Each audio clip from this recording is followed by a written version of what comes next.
Hello guys! Hello! Far sign Leo Aries Sagittarius, welcome dito sa aking channel, Kapalaran 888. Welcome! Alamin natin kung anong messages, vibration, gabay, energy para sa lahat ng far sign Leo Aries Sagittarius. Okay. Ano ba ang messages? Ano ba ang vibration?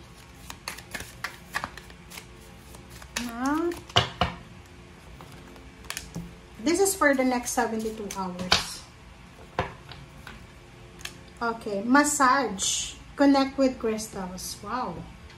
Meron ditong far sign Leo Aries Sagittarius na siguro masakit yung likod nyo or katawan nyo, or maybe kayo ay talinang kaso, may sipon, may ubo, or maybe kailangan yun ng massage. It's either therapeutic massage or beauty massage or kung ano man na klase. Swedish massage, shiatsu. Shiatsu ba yun? Tama ba yun? Ano ba yun? Correct me if I'm wrong. Okay? Shiatsu. Tama ba? Okay.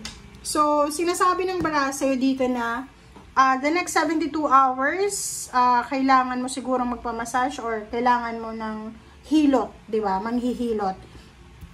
And pwedeng yung iba sa inyo dito is marami kayong mga minamanifest, pinagpipray, or ina-affirm. So, nakikita ko na you're parang exercising, or pwedeng nag-yoga ka, nagpipray ka, or kung ano man to na ginagawa mo. Para ma-relax ka. Parang ganyan. So, maybe, for the next 72 hours, nagre-relax ka. Kumbaga, kung marami kang iniisip na problema for the last weeks, pwedeng 72 hours from now, medyo relax ka na.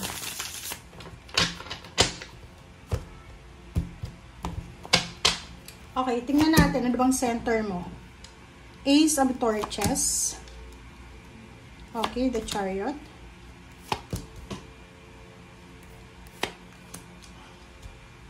And sa ilalim mo, kunin ko to. Princess of Cups. Okay, guys. So, far sign Leo Aries Sagittarius, kung makikita mo dito, may victory and success eh. So, sinasabi ng bara sa'yo na kung ano man daw tong ginagawa mo sa ngayon, it's either you're preparing for business, like for example, inaaral mo yung business na gusto mong buksan. Kasi maganda to eh.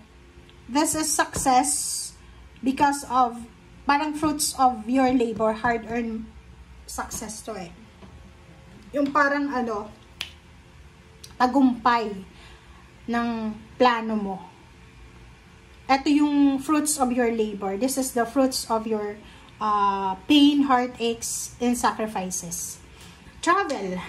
Nakikita natin yung confirmed travel. So, yung far sign Leo Aries Sagittarius dito, especially yung Leo, na nagpaplano kang mag-travel, it's either looking for a new house, posibleng makakita ka ng bagong bahay, looking for new country, kung saan ka gusto mag-travel, sinasabi ng barahan na posibleng confirm na to, pwedeng nakapag-book ka na ng plane ticket, or nabayaran mo na, nakapag-sign ka na ng contract para sa bahay, or kaano pa man, or sasakyan.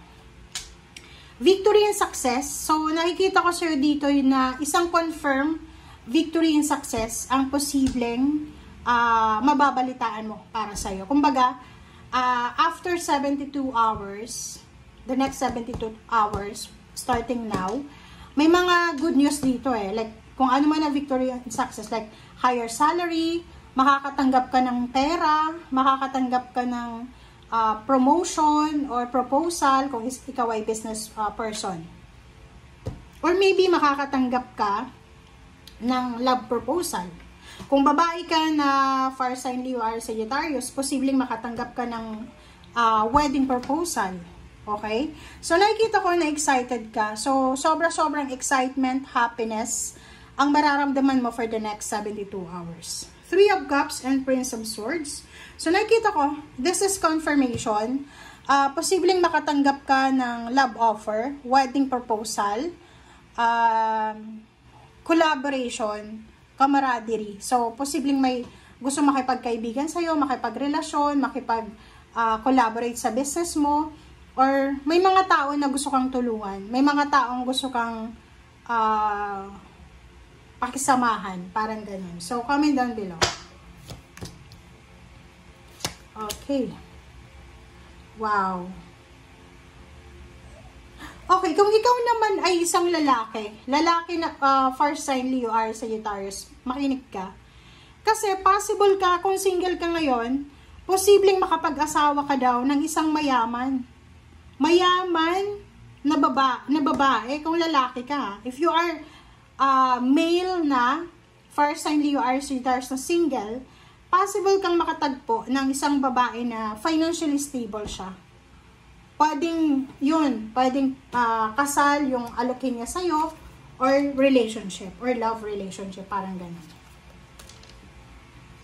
And last cards natin, guys, is the Sun and Prince of Torches. Oh, diba? So, this is a confirmation na sinasabi na may incoming. There's an exciting happenings na mangyayari sa future. There's a wedding. There's a travel, there's a gift giving, there's a money offering, there's a contract signing din. May celebration eh. Like happy family, there's a reunion, reconciliation.